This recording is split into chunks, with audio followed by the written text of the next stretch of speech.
இந்த கண்ணுக்கு யாரெல்லாம் கண்மை தீட்டினாங்களோ அவங்கெல்லாம் இன்னைக்கு ரொம்ப சக்ஸஸாக இருப்பாங்க. அந்த காலத்துல எல்லாம் நடிகைகளை தேர்ந்தெடுக்கும் போது கண்மை இல்லாத நடிகர்கள் யாருமே கிடையாது. இப்போவுமே நம்ம பார்க்குறோம், நம்ம பழைய காலத்து நடிகர்கள்லாம் கண்மை இல்லாமல் இருக்கிறது இல்லை. இப்போ நம்ம ஏதாவது ஆர்டிஸ்டாக இருக்கிறவங்க மட்டும் கண்ணுக்கு கண்மை போட்டுக்கிறாங்களே தவிர மற்றவர்கள் பயன்படுத்துறது ரொம்ப அரிதாக தான் இருக்குது.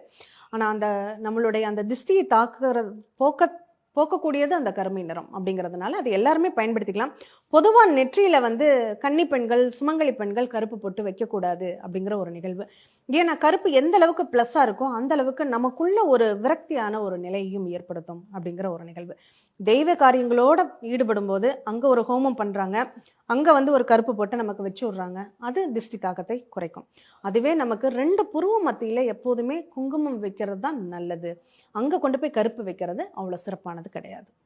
ஏன்னா அது எல்லாத்துக்குமே அந்த 3வது ஆக்ஞாங்கிற ஒரு சக்தி அங்கே தான் செயல்படும். அங்கே இருட்டு பண்ணிடக்கூடாது அப்படிங்கிறதுக்காக தான் நெத்தியில் கருப்பு வைக்கக்கூடாது அப்படிங்கிறதுக்கான ஒரு நிகழ்வு. இப்போ நீங்கள் சொல்லியிருந்தீங்க சில ராசிக்கு கருப்பு நிறமே ஆகாது. அப்போ அவங்களுமே பெண்கள் கண்ணுக்கு மை போடுறது, அந்த கலருக்கு இன்னைக்கு நிறைய பிளாக் கலர் தான் அடிச்சுக்கிறாங்க, அதுவுமே கூடாது அப்படின்னு? கண்டிப்பாக இப்போ ஹேர் டை யூஸ் பண்ணுறாங்க அப்படின்னா இந்த சனி ராகு தொடர்பில் உள்ளவங்க ஹேர் டை தயவு செஞ்சு பயன்படுத்தாதீங்க. அது கெமிக்கல் ரியாக்ஷனை உங்களுக்கு அதிகமாகவே ஏற்படுத்திடும். இப்போ இந்த புற்றுநோயின்னு ஒரு நிகழ்வு நிறைய பேருக்கு நம்ம பார்க்குறோம் இல்லையா? இந்த சனி ராகு இணைவு யாருக்கெல்லாம் இருக்கோ அவங்க இந்த கெமிக்கலை எந்த அளவுக்கு பயன்படுத்துகிறாங்களோ, இந்த பிளாஸ்டிக்குங்கிற ஒரு நிகழ்வை எந்த அளவுக்கு பயன்படுத்துகிறாங்களோ அவங்களுக்கு அதனுடைய ரியாக்ஷன் நிறையவே இருக்கும்.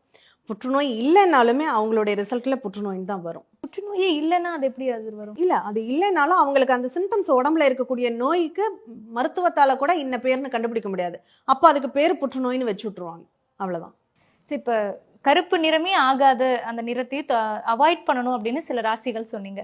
கோவிலுக்கு போனா கருவறையில் இருக்கக்கூடிய கடவுளும் கருப்பான உருவத்துல தான் இருக்காரு. அப்போ கடவுளையும் நம்ம கும்பிடக்கூடாதா? அப்படிலாம் கிடையாது. நான் முன்னாடியே சொல்லியிருக்கேன், கருப்புங்கிறது எல்லாருக்குமே இன்றியமையாத ஒரு நிகழ்வு. கருப்பு இல்லாம யாருமே இருக்க முடியாது. அப்படி கருப்பு ஆகாதுங்கிறவங்க அவங்க தலையில முடியே இருக்கக்கூடாது இல்லையா? அப்போ அந்த கருமை நிறம்ங்கிறது ஸ்பெசிஃபிக்காக நம்ம ஒரு செயல்களை செய்கிறோம் அப்படிங்கிறப்போ அங்கே அதை சம்மந்தப்படுத்தக்கூடாது அப்படிங்கிறது தான். அந்த கல்லினுடைய தன்மைகள் அப்படிங்கிறது நம்ம உயிர் பிச்சதுக்கப்புறம் அதை நம்ம கல்லாக பார்க்கறது இல்லை, கடவுளாக பார்க்குறோம். அது இல்லாமல் அதுக்கு நிறைய அபிஷேகங்கள் பண்ணி, அலங்காரங்கள் பண்ணி, சந்தன காப்பு பண்ணி, அத்தனை நிகழ்வும் நம்ம தெய்வத்துக்கு அலங்கரித்து பார்க்குறோம்.